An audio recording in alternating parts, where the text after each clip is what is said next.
A lo largo de la Edad Media se dieron 3 grandes rutas de peregrinación: la Tierra Santa, Roma y Santiago de Compostela.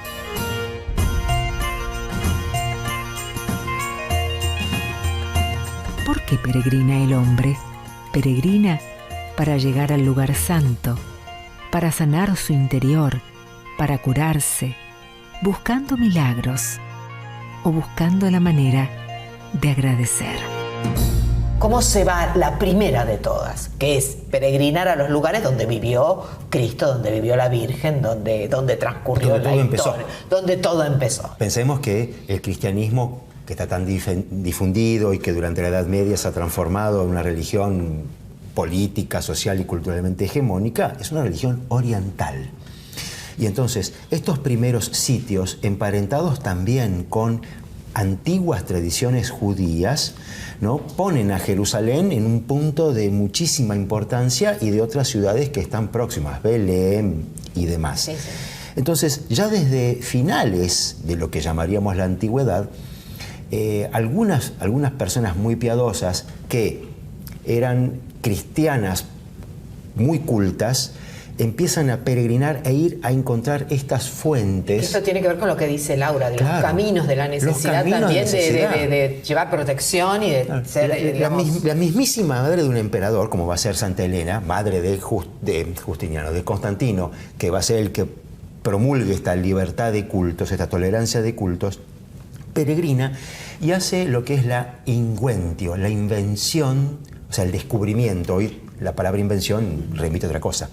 En la Edad Media, inventar una reliquia era descubrirla por lo que has dicho. Hay un mensaje milagroso, una visión, aparece un terremoto que y porque el hombre medieval no tiene la idea que tenemos nosotros de la fantasía y la realidad. Nos manejan los cánones de fantasía y realidad que manejamos nosotros. O sea, lo que se cree es... Claro, y el descubrir esta cruz o esta tumba o este lugar o que un ángel señala, de alguna otra manera le permite a un personaje tan importante como Santa Elena traerse reliquias a Roma y empezar a la construcción de edificios que van a ser muy importantes durante toda la Edad Media y que han generado el problema de la cruzada cuando los musulmanes toman estas regiones y...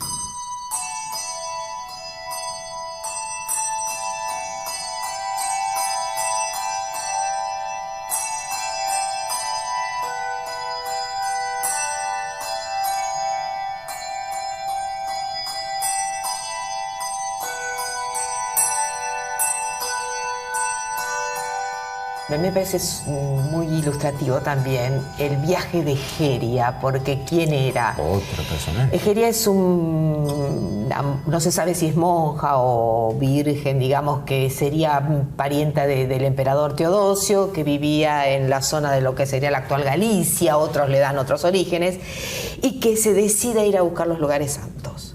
Y que en esa ida, no se sabe si volvió, va escribiendo una crónica que fue encontrada, o sea, que había noticias de ella a lo largo de la Edad Media, había escritores que hacían referencia a Egeria, a lo que había hecho, a los lugares que había visitado, pero nunca se habían encontrado los manuscritos. Fines del cuarto, más o menos. Sí, fines del cuarto.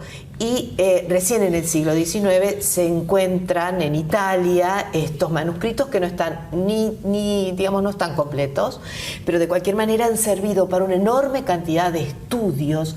¿Por qué? Porque Egeria va contando todo lo que ve. Cuenta desde lo que ve de tipo geográfico hasta lo que ve del ritual. Un auténtico diario de viaje. Exactamente, un diario de viaje por una mujer que en realidad no se sabe si volvió, pero que ha disparado en los últimos 20 años una enorme cantidad de estudios sobre esto. Y por supuesto, como decíamos, ¿qué pasa cuando estos lugares santos caen en poder de los musulmanes? Hay que buscar o nuevas rutas o reconquistarlo o algún tipo de tratado, algo que nos permita. La gran reconquista, que no nos vamos a explayar ahora, pero la gran reconquista serán las cruzadas, claro, que también tienen un sentido de peregrinación. O sea, indudablemente. Las cruzadas tendrán un sentido político, tendrán un sentido de equilibrio de fuerzas, tendrán un sentido del papado que en el momento, digamos, el papado y los reyes que de algún momento quieren establecer su predominio, de un exceso de fuerzas bélicas que hay que sacar fuera de Europa, encauzar hacia otras cuestiones, pero también es una enorme peregrinación.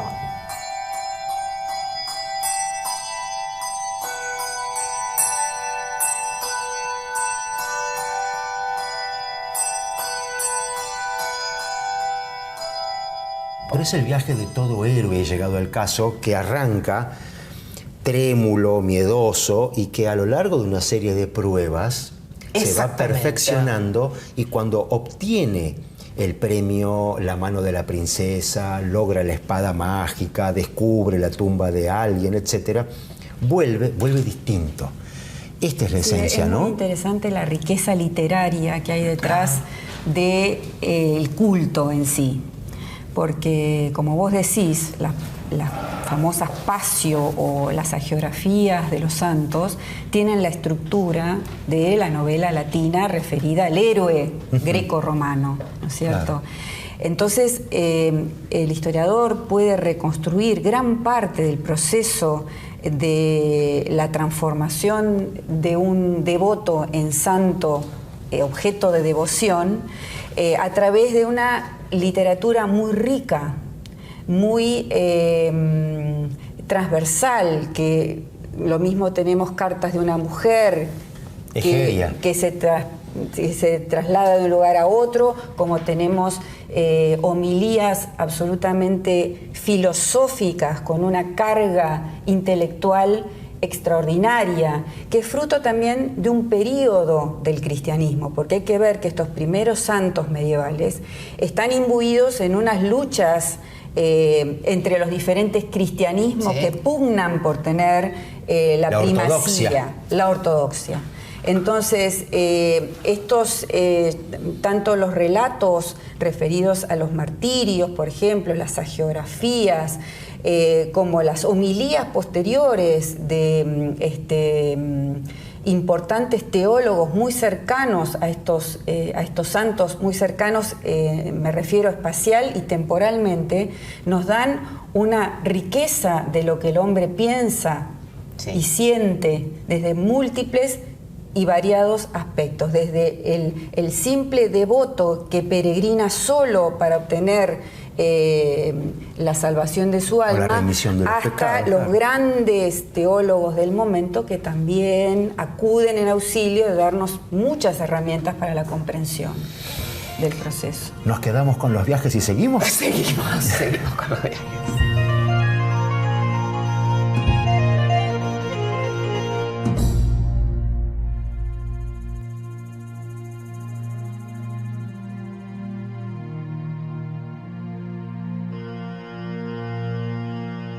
Los peregrinos, tanto si son pobres como ricos, cuando van o vienen de Santiago de Compostela, deben ser caritativamente recibidos y venerados por todo el mundo, ya que todo aquel que los reciba y los hospede diligentemente, no solo albergará a Santiago, sino al mismo Jesucristo.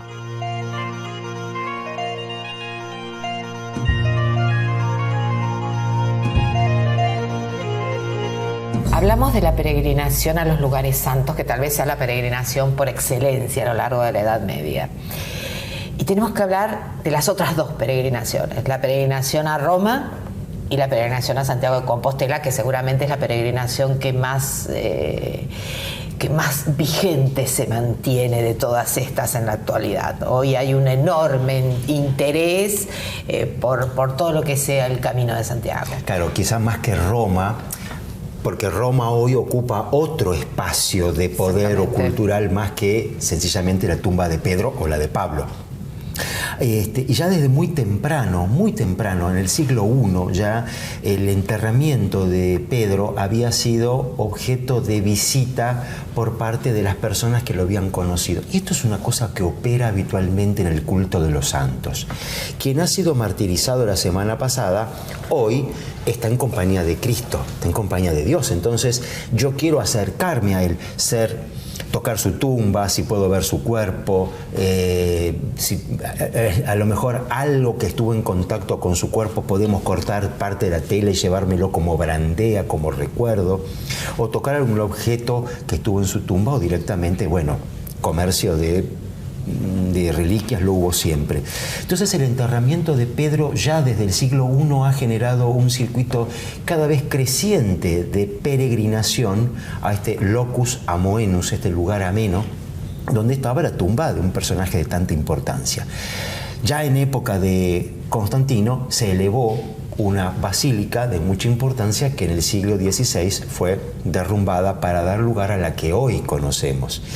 Pero debajo de su construcción actual hay restos del viejo edificio, y lo único que no ha cambiado de lugar, por algo que habías dicho vos, Ceci, es la tumba del santo queda inamovible. Entonces hoy uno puede visitar la tumba de Pedro, y a partir de ahí es lo que se desarrolló esto de la romería, ¿no? El viaje a Roma.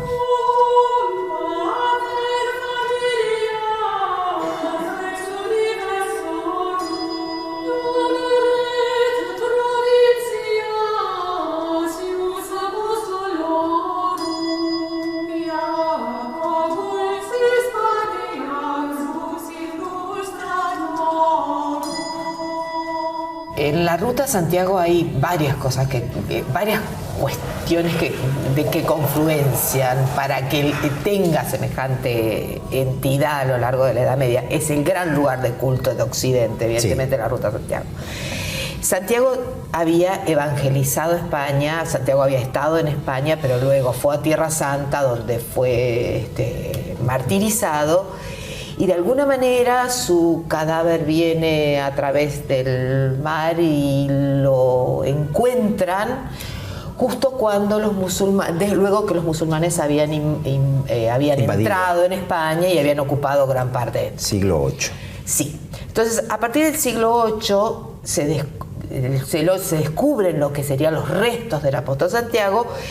Esto se transforma como en una cuestión nuclear, digamos, de aquellos que estaban de alguna manera luchando en contra de los musulmanes, digamos, que habían invadido. Como protector de ese grupo cristiano, exactamente, frente a la invasión.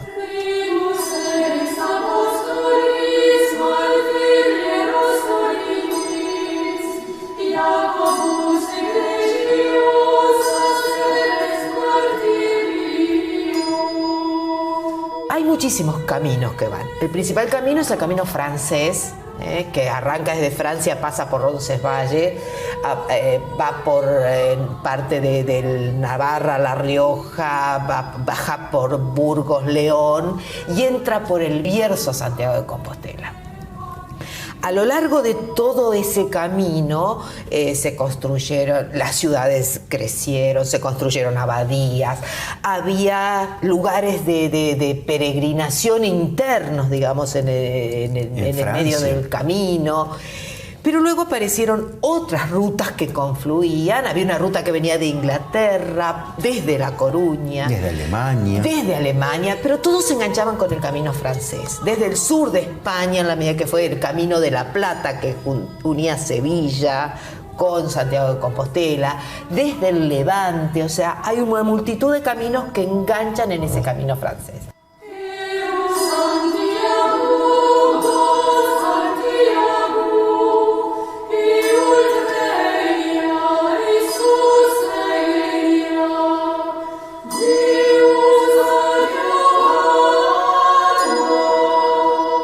Ese camino francés tiene 35, 40 etapas según lo que se hace, que tienen entre 20 y 30 kilómetros, y que a lo largo de todo ese trayecto se jalonan con alberguerías, monasterios y lugares donde iban instalándose el peregrino.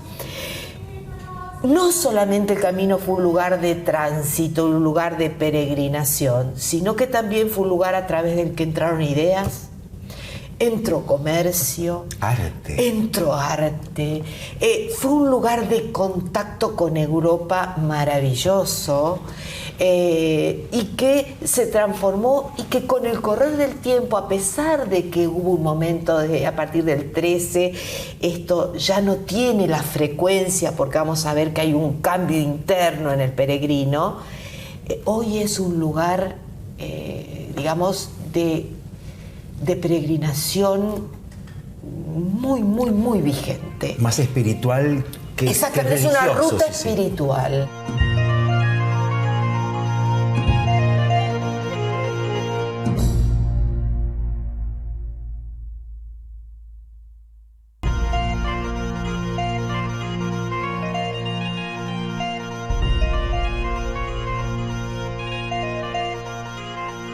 Las rutas de peregrinación pasaron a ser otras rutas de comercio y de saberes. Ahora la peregrinación pasa a ser interna. Sin viajar materialmente, comienza a ser un trabajo espiritual, de tránsito. La vida es una peregrinación a la vida eterna. También es muy importante destacar aquellos, como vos dijiste en un primer momento, que viajan con la idea de no volver nunca más, porque su función es la evangelización. Pensemos en todos aquellos dominicos franciscanos que se aventuran hacia el Oriente Profundo para evangelizar. La corte del Khan o la India. Claro, y son los puntos de avanzada hacia los cuales después llegan otros viajeros con otros intereses. Pero ellos siempre están presentes para dar en Europa las noticias sobre el Oriente. Es muy interesante porque llegan a la corte papal y a las cortes europeas, en segundo término, trayendo las novedades, trayendo las noticias políticas de cómo están los espacios geográficos para luego avanzar. Y cómo a partir de esto se van conformando también esa nueva idea de un espacio geográfico diverso, donde ya no el espacio geográfico era ese mundo con Jerusalén en el medio, que sería el mundo de las peregrinaciones que estamos hablando, sino es un mundo y donde el Edén estaba al oriente, sino que es un mundo integrado donde se van haciendo desde portulanos a cartas, a mapas, teniendo noticias.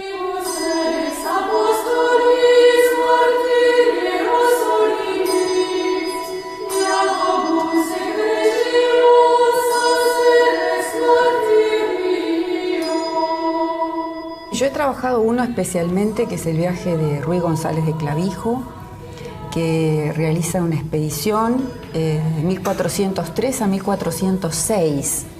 3 años el itinerario de ida y vuelta entre el puerto de Santa María en Cádiz hasta Samarcanda, que era la capital del Imperio Tártaro. La misión de él era entrevistarse con el gran Tamerlán, o sea, el líder tártaro, que en realidad son turcos relacionados con las antiguas familias de las estepas, descendientes del gran Genghis Khan, para establecer una relación, en principio cultural, diplomática, comercial. No tenemos muy en cuenta no sabemos muy bien cuáles eran las instrucciones de viaje porque no han perdurado. Lo único que ha perdurado es el relato de viaje, basado seguramente en un diario de viaje, no solamente escrito por Clavijo, sino por sus compañeros de viaje. Uno de ellos era Alfonso de Santa María, o sea, un teólogo muy importante castellano que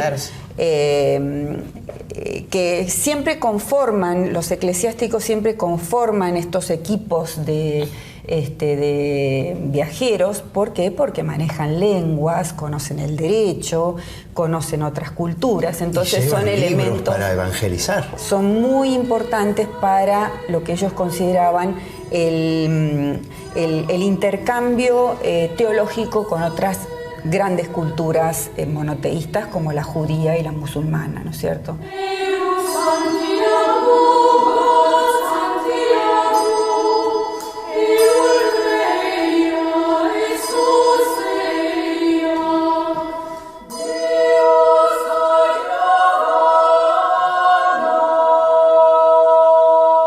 van a tratar de ver qué cree el otro y si bien hay una evangelización, también hay un intercambio cultural maravilloso. Asomarse a la vida del otro. Sí, y Clavijo relata con puntos y señales todo lo que ve por el camino.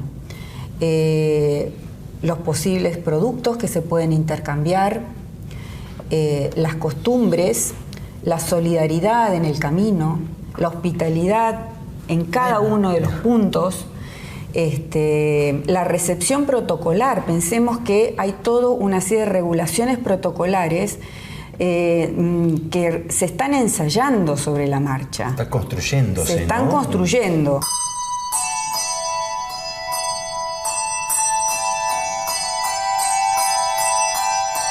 Los grandes maestros del protocolo diplomático que en muchos casos hereda la Iglesia son los bizantinos, que se nutren de la gran tradición romana más la tradición persa, ¿cierto? Que le da toda una simbología a la vestimenta. Boato, claro, boato cortesano. Claro. Esto se debe ensayar sobre la marcha. Los europeos que tienen la tradición de esta relación entre los diferentes reinos, pero carecen de la experiencia fuera de Europa. O sea que este es un viaje muy importante para comenzar a nutrirse y a experimentar nuevas formas de acercamiento con el extranjero, pero sí. otro.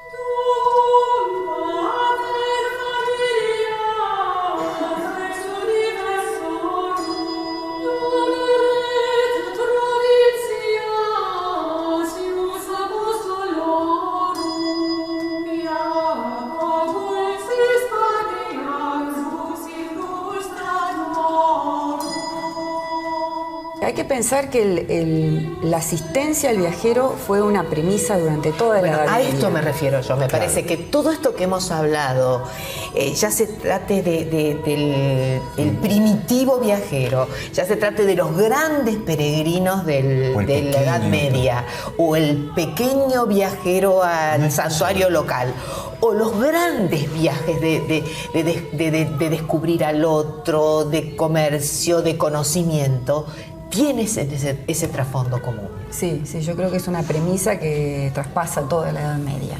El viajero no está solo, ya sea en el plano de lo espiritual o en el plano de lo material e incluso personal. Claro que el estar solo fuera de los límites del espacio conocido era el castigo. Recuerden ustedes, en las culturas nórdicas, sí, era dejarlo exiliado a su suerte. Pero es que el término peregrinus viene de ese, que está fuera del lugar conocido, que está fuera de su ámbito, claro, que está en el lugar del otro. Ese es el término peregrinus. Por lo tanto, sea cual fuera la función del peregrinus, claro, evidentemente hay... Sí, tal es así que, bueno, las grandes órdenes de caballería surgieron para asistir al peregrino en su transitar, claro, hacia Jerusalén.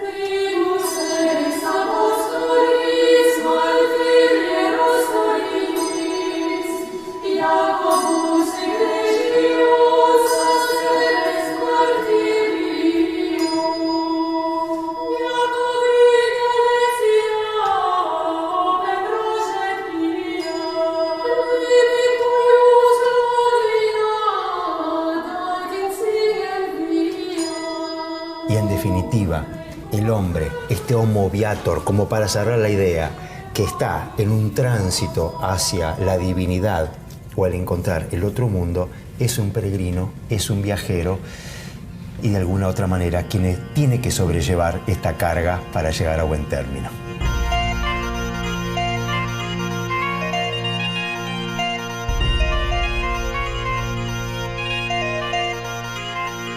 Cuenta la tradición que Santa Elena, madre del emperador Constantino, descubrió en su peregrinación a Tierra Santa las reliquias de la cruz de Cristo, haciendo construir iglesias en el Santo Sepulcro, en el Monte de los Olivos y otra en Belén, dedicada a la Natividad. Desde el siglo IV, Jerusalén atrajo a miles de peregrinos que desde los inicios de la Edad Media venerarían estos sitios fundacionales en la ciudad más santa entre las santas. Hacia finales del siglo IV, Egeria, una peregrina de origen gallego, relató su extenso viaje de 3 años por el cercano Oriente y la Tierra Santa. Su obra y sus relatos sirvieron a miles de hombres y mujeres que peregrinaron a Jerusalén. Egeria, de alta cuna, contó con la protección de reyes, obispos y abades a lo largo de todo su viaje, y también contó con una gran cantidad de dinero que le permitió viajar desde la actual Galicia hasta la Mesopotamia, Asia Menor, Egipto y la Tierra Santa. Otro peregrino famoso, San Francisco de Asís, realizó numerosos viajes a distintos lugares de Europa, fundando casas de la reciente orden aceptada por el Papa. Incluso hizo varias fundaciones en tierras infieles que aún siguen en pie. Infatigable en la evangelización, Francisco partió a la cruzada en 1219 con rumbo a Chipre, San Juan de Acre y Egipto. Allí predicó el Evangelio frente al sultán Malek al-Kamel, logrando su respeto y simpatía. Dada la profunda fe manifestada por el fraile y el sencillo modo de vida que promocionaba, el sultán le otorgó un salvoconducto que le permitió recorrer tierras musulmanas, llegando hasta la Tierra Santa. San Francisco fue santificado 2 años después de su muerte, y su tumba se conserva en la Basílica Inferior en Asís. Este sitio de peregrinación no ha dejado de ser visitado a lo largo de los últimos 800 años. Muchos siglos más tarde, en el año 2013, un cardenal latinoamericano fue elegido papa y contó que para darle un obispo a Roma, sus hermanos cardenales habían ido a buscarlo casi al fin del mundo. En homenaje a este santo pobre, peregrino y bondadoso, el cardenal Jorge Bergoglio eligió el nombre de Francisco para su pontificado. El papa más austral del mundo, perteneciente a la orden de los jesuitas, tomaba para sí el nombre de un santo peregrino.